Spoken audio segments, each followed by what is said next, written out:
Bukan itu yang gue bilang tadi, yang pertama kali kasih sarapan pagi sewaktu aku lagi masih itu namanya demam penaling, itu namanya penampungan. Jadi aku diisolasi karena kita lagi COVID. Memang harus ada namanya ruang penampungan isolasi sebelum turun kita di blok-blok yang nanti disesuaikan. Misalkan turunnya kemana. Jadi di Mapenaling itu ya tadi pagi-pagi, malam aku maghrib aku masuk di rutan. Ya udah terus ya sholat, tidur, sempat ya menenangkan diri, tapi pas ketiduran habis subuh pagi-pagi jam 6:30 pagi itu udah ada sarapan. Jadi pas aku tanya, ini sarapan dari siapa? Iya bang, ini sarapan dia dikirim sama siapa? Bang Reja. Ah, Reja siapa? Ada Bang Reja bukan? Oh yang ini, iya. Terus dia dari jendela aku cariin, dia ada lagi gini. Jadi, weh makan gitu. Terus kalau Sandi Tumewa itu kasih aku baju koko buat sholat. Jadi ini buat sholat ya bro, pakai baju koko. Ini aku udah beli kata dia di masjid. Jadi buat nanti kalau kamu kan belum bisa turun masjid, belum bisa sholat di masjid nanti, tapi ini bisa digunakan buat sholat gitu sih. Dan itu mewah ngasih baju koko, Reja ngasih saya sarapan, dan Reja selalu melakukan itu sampai saya berada di situ. 10 hari ke depan tuh dia ngasih sarapan terus. Kalau di isolasi Kan saya nggak bisa dijenguk, saya nggak punya uang, saya nggak bisa apa-apa, saya nggak bisa ngapain. Jadi Reja yang selalu kasih sarapan. Terus dia udah bebas sih, alhamdulillah, mudah-mudahan dia mau menikah juga. Ruben Onsu katanya juga ikut ya. Kontribusi juga nih ngasih bantuan ke Ruben Onsu ngirim surat, terus saya nggak tahu surat dikirimin sama petugas ke kamar. Saya udah turun di kamar, tiba-tiba saya baca karena kita nggak bisa ketemu, nggak bisa apa, akhirnya ada surat dari Ruben gitu menyatakan bahwa ya udah kamu yang kuat ya gitu-gitu, lebih dekatkan sama Tuhan. Terus di dalam surat ada kayak uang dititipin buat kamu makan gitu loh. Terus dia bilang aku makan, padahal suka ingat namanya kita di lokasi syuting suka makan bareng, kamu di sana makannya apa gitu, beliin makan ya, kamu jaga kesehatan gitu deh. Katanya bukan kali ini aja Ruben ngasih bantuan. Sebelumnya juga dua kali dia. Jadi setiap aku ada dalam posisi sulit, ya Ruben memang selalu ada. Terus ada Denny Cagur juga.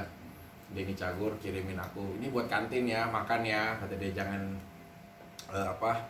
biar makan ya, jangan pikiran, kata dia, makan bro, yang ini ditulisin sih pesan-pesannya gitu dari petugas rutannya.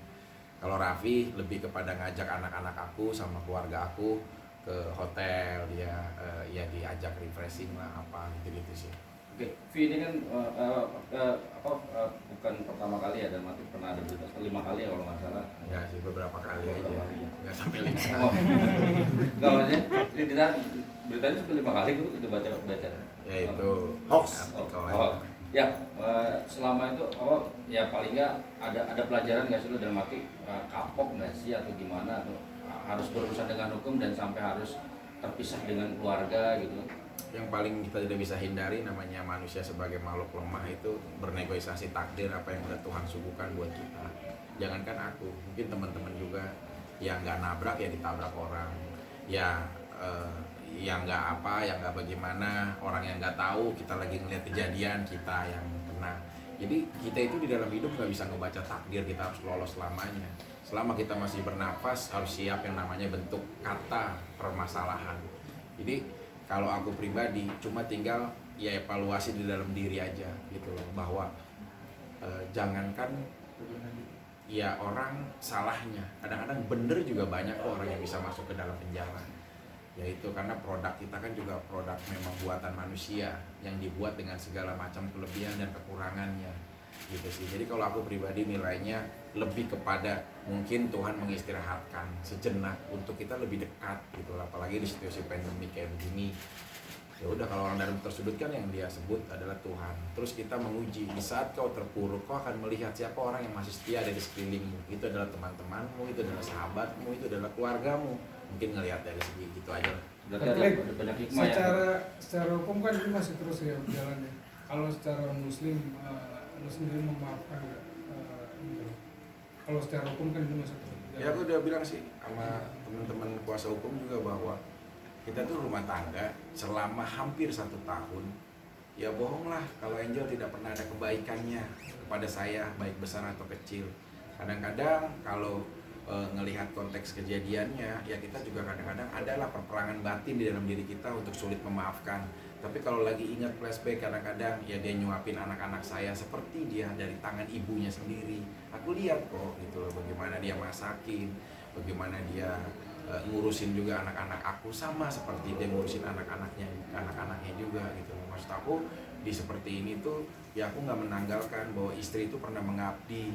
Cuma di dalam konteks peristiwa hukum atau kejadiannya, nah ini yang aku belum bisa tolerin, karena biar bagaimanapun aku udah bilang di dalam surat An-Nisa ayat 34, kutipannya sebagai yang ada itu sebagiannya adalah setakwa-takwanya ataupun orang wanita yang soleha itu adalah dia yang takwa kepada Allah dan menjaga dirinya di saat suaminya tidak berada gitu ataupun tidak bersamanya.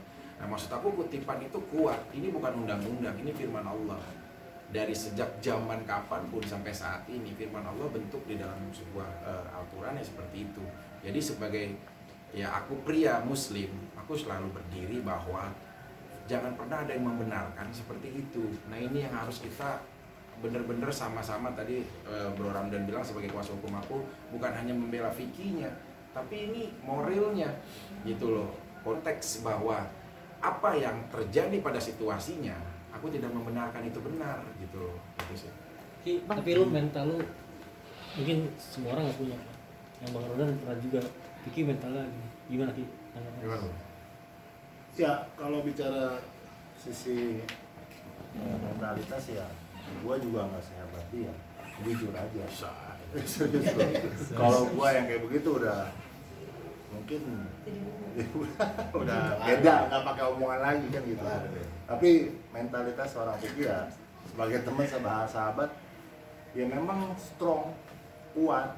Biasanya juga belajar untuk bagaimana menjadi manusia yang dizolimi sampai segitunya dia masih bisa terima dan masih bisa memisahkan dan masih bisa mengingat, oh ada baiknya, oh kemudian perannya di mana. Tidak mungkin kalau pikir berapa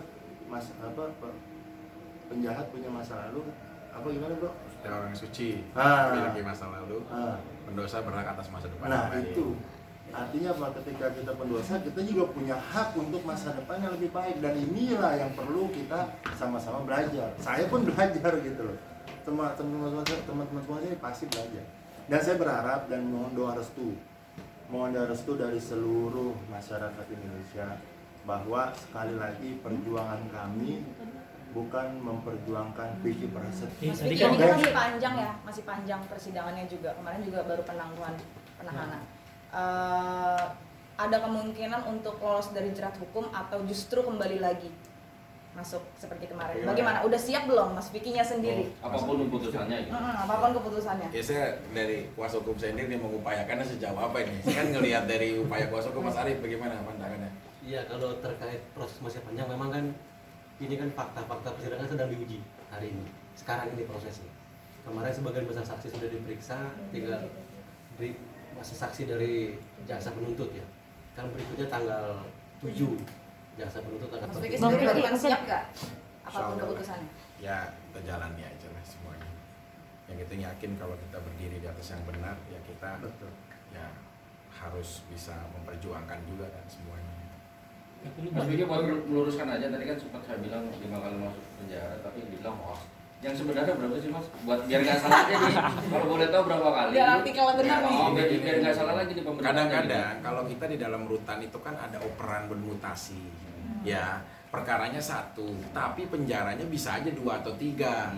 Ini saya kasih tahu, misalkan dari rutan Salemba, ya dia bisa juga dimutasi ke lapas Salemba karena rutan hanya sementara, ke lapas Salemba, atau penuh juga mungkin dibagi ke rutan Cipinang. Dari Cipinang bisa aja bebasnya ternyata lebih dekat rumah di lapas Bekasi. Nah jadi satu perkara itu bisa aja berbagai macam penjara itu pindah. Bukan konteks perkaranya yang berkali-kali, tapi proses di penjaranya itu bisa berpindah-pindah. Itu yang Mas Vicky alami. Udah nyobain semua tuh bang. Yang oke enggak? Ya, di antara semua ya di rumah lah. Berarti satu kasus pindah-pindah lapas itu Ya kadang-kadang juga ada kebijakan itu, kan kita nggak tahu namanya kita warga binaan kapan kita akan dimutasi, itu ada kewenangan dari Kementerian Hukum dan HAM. Bang Kiki, satu lagi bang, terakhir bang. Bang, Bang Ramdan ada apa namanya? Terakhir nih bang. Terakhir mulu. Iya. Buat judul. Hah? Buat judul soalnya nih. Oke. Kan setelah persidangan berlangsung nih bang, abang kan selalu ngomong 1-0, 2-0, 3. Sampai saat ini sudah berapa kosong bang? Saya punya keyakinan gol kita terbesar adalah nanti insya Allah adanya putusan akhir. Ya kami sih berharap dengan fakta ada Vicky bebas. Dengan keyakinan saya sebagai pengacara. Kalau saat ini posisi sudah 6-0. Iya, 4-0. 4 saksi udah jelas 4-0. Nah, kemudian sekarang sudah ada penangguhan dan bahkan Vicky bisa berkarya. Buat kami, saya pribadi dengan teman-teman, saya jarang nonton TV dengan teman-teman di kantor. Baru kemarin pada saat syuting pertama kali, oke bos, nonton kita bos.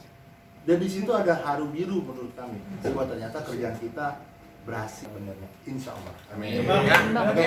kapan cari pendamping lagi ya bang? Hah? Pendamping. Gimana, Flip? Bang. Insya Allah lah, pastilah. Cepatnya kah? Insya Allah. Mudah-mudahan.